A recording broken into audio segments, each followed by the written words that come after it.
Ang worry ng taong bayan ngayon, yung nangadugyot ulit ang Maynila. In fact, makikita nyo mamaya, nadaanan ko na naman. No? Every mo, mag-alas 9 na ng umaga, ang basura nasa kalsada pa. Talagang kinocomplain yun ng mga taga Maynila. Second, bukod sa paglilinis ng Maynila, ibabalik natin ang kapanatagan ng pamumuhay sa Maynila. And that's why, as you all know, kung mapapansin nyo lang, bakit tayo sa Arten magsisimula? Itong Arten, sa mga nagdaang linggo, buwan at taon, ay naging laman ng balita.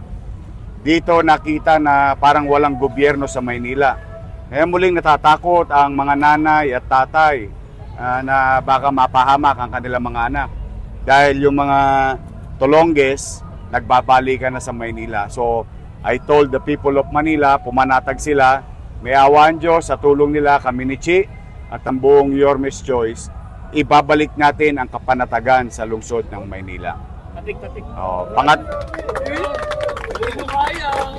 Pangatlo, kung ano yung mga nasimulan natin, and ang pamahalang lungsod under our watch, Chichi and I and the Yormes Choice, no, magpapatuloy natin yung MBN, minimum basic needs. O kung ano yung nasimulan na natin, housing, education, healthcare and jobs. O yung kabuhayan, o yung livelihood ng ating mga